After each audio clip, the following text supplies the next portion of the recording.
welcome back again sa aking YouTube channel! At for today's video, nandito tayo ngayon sa farm ni Mama. Sorry.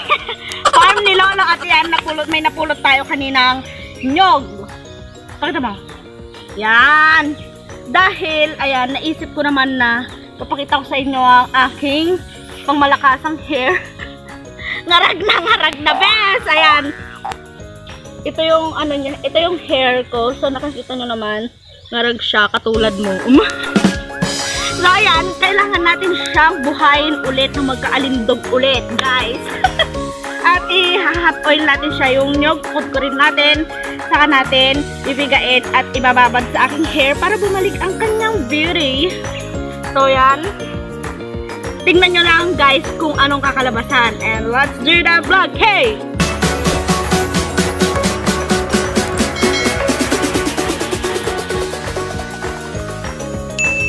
So bago natin simulan ang ating video for today guys, ay kung sino bang hindi mga nakasubscribe dyan, mag-subscribe na kayo guys. I-click ang notification bell para updated kayo sa mga future videos ko ng mga pampaganda tips. Gagawa ulit tayo ng mga ganon. At okay, mag-skip na ads. So ito na siya, napuksan na at kakayuri na lang. At ipapakita ko na sa inyo kung paano siya gawin. So yan guys, ayan mga gandara, na kayod na siya at ito na yung itsura niya. At dadagdagan natin siyang isang basong tubig na hindi puno, medyo. At ilalagay natin siya dito at hahaluin na natin sa pipiga-pigain. Yan.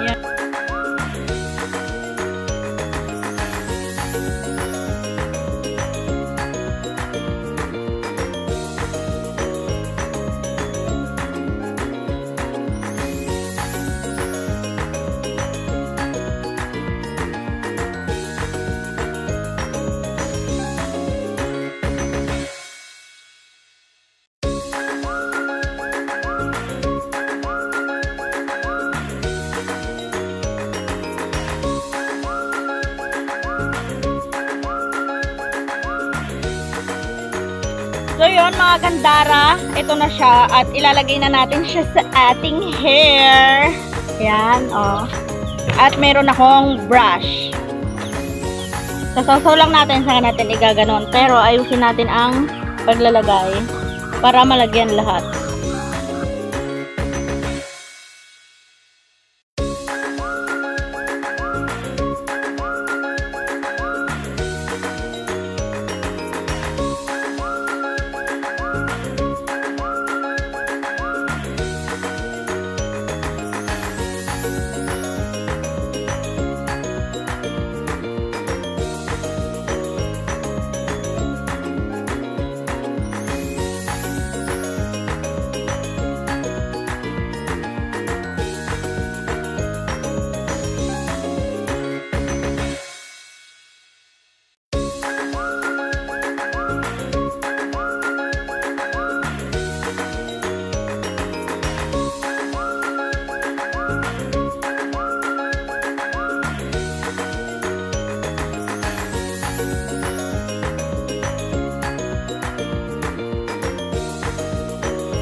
ito ang kanyang resulta. Sa ngayon, nabasa.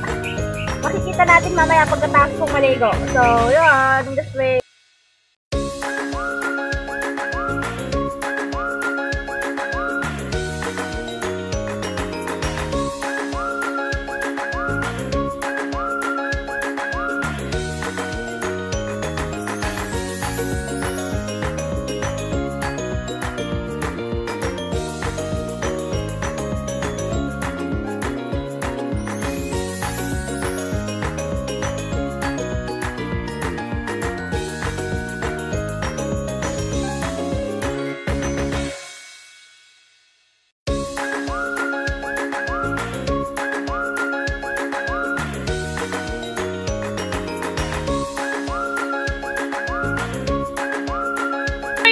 Gandara, nailigo ko na yung hair ko. Pagkatapos kong maligo yan, pinatuyo ko na siya. At ngayon, inahawakan ko siya at talaga namang tuyo na. Pero yung kinang niya, parang kang bagong ligo. Yun nga, napakabisa talaga ng pure gata talaga ng nyog. At kung i-rate ko siya 1 to 10, yung pagka-shine niya ngayon ay hanggang 9, ganon siya kabisa na lumambot siya, hindi siya katulad kanina na dry yung hair ko. Nakita nyo naman yung before at ipapakita ko sa inyo yung clip ng after o na nagawa ko na siya. At ayan, kikita nyo naman siya ngayon, hindi na siya katulad kanina na ngarag-ngarag kasi ngarag mo. So yun na mga gandara, kung feeling nyo rin dry yung hair ninyo, gayahin nyo lang yung tips na tinuro ko sa inyo. Pure gata lang siya guys at ibababad nyo lang siya ng 30 minutes. Ganon sa ginawa ko, mas maganda, mas matagal yung ibababad, mas glossy yung resulta niya guys at mas shiny. Ayan, at yun pa, bawas gastos din kasi hindi na rin kayo pupunta ng salon para lang maging shiny yung hair nyo. At kung nagustuhan nyo tong video na to guys, huwag mo kakalimutang mag-like, comment at mag-subscribe at i-click ang notification bell para updated ka sa mga future videos ko ng mga tips at mga pampaganda tips. At huwag na rin kayo mag-i-skip ng ads. So yun guys, kita-kits next vlog.